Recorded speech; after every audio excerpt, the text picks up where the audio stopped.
People always ask such great questions in my live Q&As.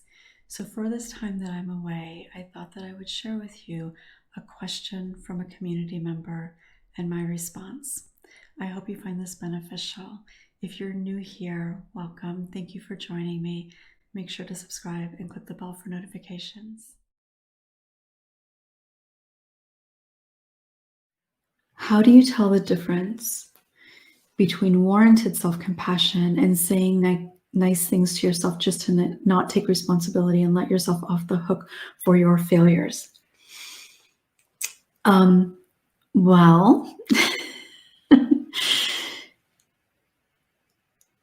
okay, so I'm kind of laughing a little bit here because how you end this question, Isabel, is kind of an answer in a sense, or kind of a bit of a response to the question, I suppose.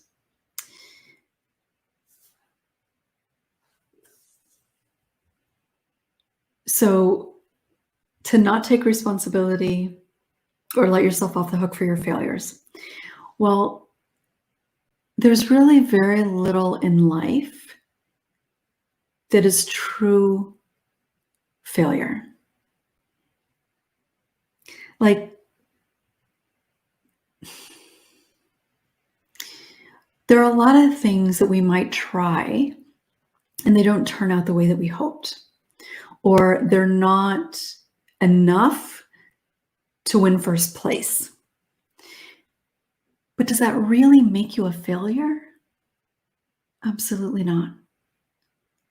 There is a difference between not getting first place and being a failure. Very different things. We are all going to have experiences that don't meet the expectations that we have for ourselves, or maybe meet somebody else's expectation. We all have times that we really want to achieve something and maybe we don't reach it. That's being human. That's not really failing, it's being human. Nobody can achieve absolutely everything in the way that they want to achieve it. Some people are really good at some things and not so good at other things. But not doing the thing that you feel like you want to do, or you think that you should do. Should is always, there's always some judgment there. And if you think you should do something that you haven't done, you're automatically going to feel like you failed. So I think that's an important thing to keep in mind, that how you define failure, that maybe your definition of failing isn't necessarily a very reasonable description of what it means. Think about somebody that you care about, or think about a child. Would you consider them a failure in the same type of circumstance? If they don't meet whatever criteria you've set out, or they've set out for themselves, would you consider them a failure if they don't meet that? So the idea of warranted self-compassion and saying nice things to yourself, or versus saying nice things to yourself to not take responsibility. So part of a healthy practice of self-compassion is actually being able to take responsibility. So like, for example, you sleep through your alarm and you're 2 hours late for work. You need to take responsibility for that, right? You could say, I suppose, did you fail at getting to work on time? I guess you failed to get to work on time. Okay, I said it. But does that make you a failure as a human being? Absolutely not.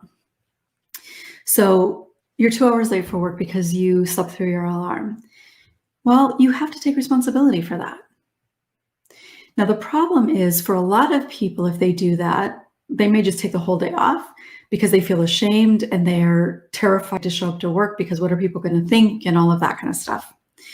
So being able to take responsibility and say, oh my God, I slept through my alarm. Okay, well, I'll have to make sure I set 2 alarms next time, or maybe go to bed a little earlier, or not have that glass of wine before I go to bed, or whatever it might be. So take responsibility for it without feeling ashamed about it. Because as soon as you feel ashamed about it, you can't take responsibility in a healthy way. But if you can take responsibility for that, okay, I really screwed that up. I need to make sure that I work, or that I try harder, or that I set the extra alarm, or whatever it might be. Okay, I really screw that up, without feeling shame. So I screwed that up. I hope that doesn't happen again, but I'm human. I'm not the only person who's ever slept through an alarm. I'm not the only person who's been late to work. Would I berate my friend for sleeping through her alarm?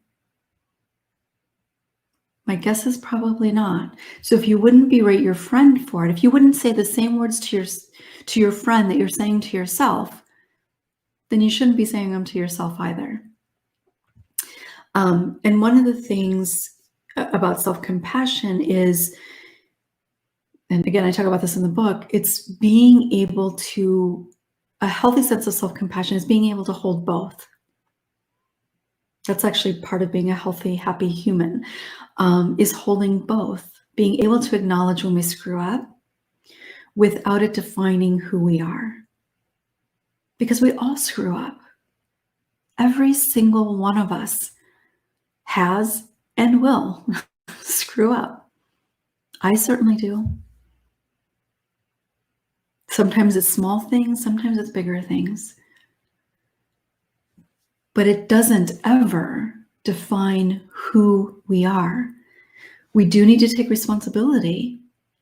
We need to own that. We need to apologize if necessary. We need to put things in place so that it doesn't happen again. And whether that means doing our own healing, setting the extra alarm, whatever it is, we need to take responsibility for that.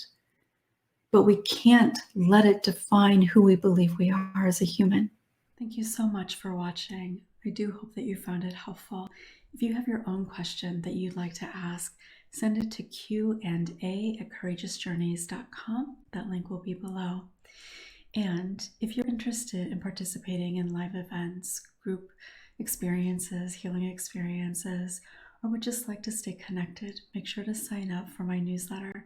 That link will be below as well. Thanks so much for watching.